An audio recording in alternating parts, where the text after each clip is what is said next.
4 PM news network में दोस्तों आपका स्वागत है। मैं हूं आपके साथ राशिद जहीर। चंद्रचूड़ साहब CGI रिटायर होने वाले हैं। कई सारी खबरें उनके बारे में आपको हम भी बता चुके, आप सुन भी चुके। कभी अंतरात्मा जागती है, कभी आत्मचिंतन होता है, कभी सेल्फ एनालिसिस होता है कि किस तरह से याद रखा जाएगा मुझे, और बाबरी मस्जिद पे किस प्रकार से मैंने मदद ली भगवान से, वो तमाम चीज़ें आपको मैं बता चुका हूँ। लेकिन CGI की अंतरात्मा तो कितनी जागी कितनी नहीं, ये तो मैं नहीं बता सकता हूँ जनाबे वाला। न्यूयॉर्क टाइम्स की आत्मा जाग रही है, जागी हुई है।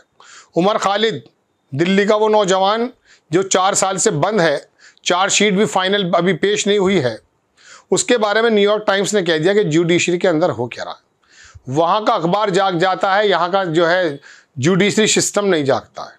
खबर बड़ी है, 4 years in jail without trial. Prashant Bhushan देश के बड़े वकील लिखते हैं, the price of the dissent in Modi's India, fine piece in New York times. इन्होंने बताया है, आपकी स्क्रीन पर खबर है, इंटरनेशनल द न्यूयॉर्क टाइम्स ने छापा है कि 4 years in jail without trial, the price of the dissent in Modi's India. Modi's India के बारे में जब खबर आती है तो मुझे एक बात और याद आ जाती है। इसराइल का अखबार था एक, हेरेट्स, 3-4 साल पहले खबर मैंने पढ़ी, उसके अंदर, या 2 साल पहले या 3 साल पहले, आप देख सकते हैं गूगल पर लिख करके, कि मोदीज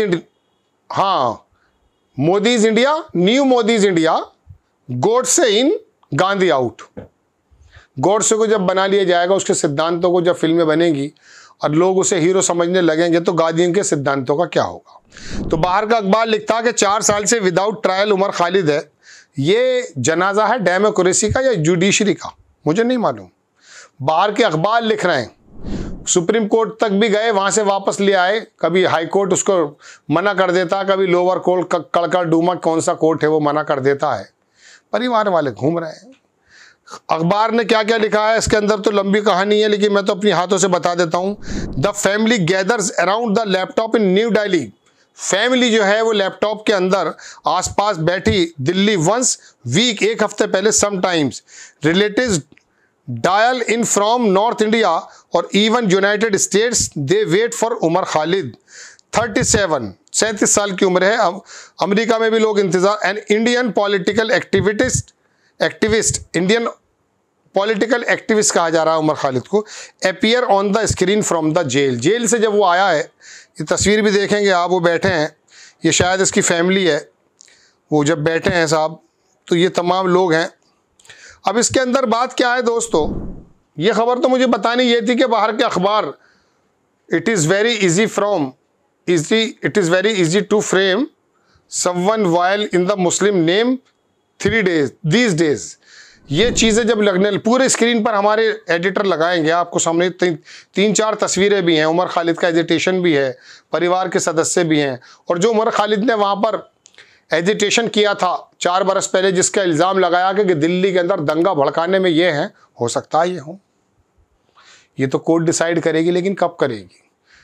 हज़ारों आदमी मैं आपको ऐसे गिना सकता हूँ जो देश के अंदर झगड़ा करा रहे हैं। उत्तर प्रदेश के आप आइए, मुजफ्फरनगर में 2012 में उत्तर प्रदेश में सरकार अखिलेश यादव की, झगड़ा हुआ साहब, कोई कहता 100 मर गए, कोई कहता 2000 मर गए। हुआ यूं, झगड़ा कब हुआ था, यहाँ का विधायक सरधने का संगीत सोम, और एक राणा करके था, वो चीनी मिल देखता था पहले, उसका मंत्रालय था, सुरेश राणा था या शायद, हाँ यही, एक महापंचायत की, ठाकुरों की, वो महापंचायत के अंदर तमाम वो 2 बंदे मारे गए थे, पुराना बात है। उस महापंचायत को इकट्ठा करके जो जहर बिखेरा गया, वापसी जो हुआ तो वो आग लगाता चला गया।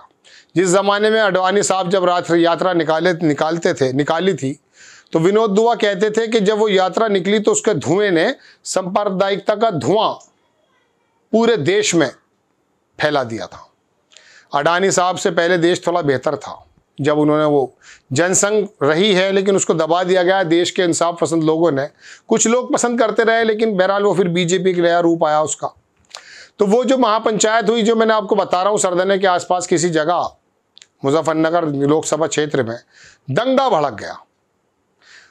ये दंगा भड़काने वाले, उनको क्लीन चिट मिल जा रही है। ये 4 साल से इस पे आरोप है, इसको जो है जमानत नहीं मिल पा रही है। अरे भाई, गाजियाबाद के अंदर ही एक आदमी है जो रात दिन किसी के पैगंबरों को गाली बकता है, किसी विशेष समुदाय को गाली बकता है, कभी कुरान के जलाने की बात की जाती है, कभी कुछ बात की जाती है, क्या ये लोग दंगा नहीं भड़का रहे? इनको आपने जेल में डाला 4 साल तक, यहाँ ट्रायल नहीं हो पा रहा है, बाहर का अखबार हमारा मुंह चिढ़ा रहा है, फिर मुझे याद आ जाती है CGI की बात। इसीलिए मुझे खबर बनाने के लिए प्रेरित हुआ कि वो न्यूयॉर्क टाइम्स की आत्मा जाग रही है, हमारे जजेस की आत्मा कब जागेगी? अब वो टेक्निकल बातें तो इसमें हो सकती हैं, वो तो हम भी उसके ज्ञाता नहीं है। जवाब, हर सवाल का जवाब तो होता है, फिर उसमें से सवाल निकाल सकते हैं, इसका कहीं अंत नहीं है। आप कहेंगे ये धारा यूँ कहती है, ये धारा यूँ कहती है, तो आप बता ही सकते हैं, कागजों पर तो आप साबित ही कर सकते हैं, लेकिन आप जिस चीज़ को चाहते हैं बहुत जल्दी ख़त्म कर देते हैं, जिस चीज़ को चाहते हैं लंबा लटकाते हैं। एक याद आ जाता है मुझे, राजस्थान में हाईडियल के अंदर इंजीनियर था बिजली विभाग में, 40 साल बाद, आज तक नहीं खबर छापी थी, 40 साल बाद उसे इंसाफ मिला। 200 रुपये का इल्ज़ाम था उसके 40 साल के बाद। और फिर यहाँ दूसरी जगह क्या होता है, अमित शाह की जो पुलिस है या उसके जो संस्थाएं हैं, वो चिदम्बरम को दीवारें कूद कूद करके 105 दिन के लिए जेल में डाल देती हैं। चूँकि अमित शाह गृह मंत्री हैं, जाहिर सी बात है किसी ज़माने में ये गृह मंत्री थे, तो जब चाहते हैं ये तेज़ हो जाते हैं, जब चाहते हैं हल्के हो जाते हैं। तो दोस्तों बात यह है कि उमर खालिद का क्या कसूर है, इसके बारे में तो सैकड़ों एपिसोड बन चुके हैं, लेकिन फिर भी जुडिशरी के बारे में वो चाहते हैं ये हैं कि मुझे किस तरह से याद किया जाए। तो जाते जाते भगवान थोड़ा सा सुधार जाइए, थोड़ी सी बातें कर जाइए, कुछ सरकारों को डांट दीजिए बुलडोज़र पर, कुछ बेकसूर लोगों को बाहर निकाल दीजिए, कसूरवार अगर हैं तो ट्रायल करा दीजिए, जल्दी से उनकी सज़ा का काम करा दीजिए। पता ये चलता कि साहब 1987 में झगड़ा हुआ था उत्तर प्रदेश के मेरठ में, हाशमपुरा हत्याकांड, 40-50 मुसलमान मार दिए थे उस पर जाकर, मुरादनगर की नहर पर मर गए, वो भी बच्चे भी मर गए, पुलिस वाले भी मर गए जो मार रहे थे BSc वाले। 40-42 साल के बाद आता है फैसला, उनमें कई बीमार हैं, कई बूढ़े हैं, कई पैरोकार मर गए हैं, तो कई मारने वाले मर गए हैं। क्यों दे रहे हो इतने देर से इंसाफ, इतना त्वरित इंसाफ? कमाल है साहब। फिर कहते हैं मुझे कैसे याद किया जाएगा, तो कर दीजिए आप, आपके हाथ में वो ताकत है कि पूरा देश आपको बड़ी उम्मीदों से देखता है। बाकी आपकी मर्जी, अभी तो 10-15 दिन ही बचे हैं। आपको खबर कैसी लगी अपनी राय कमेंट्स बॉक्स में ज़रूर दीजिएगा, चैनल को सब्सक्राइब कीजिए, शेयर कीजिए। नेक्स्ट टाइम मैं किसी खबर के साथ हाजिर होता हूँ। जय हिंद।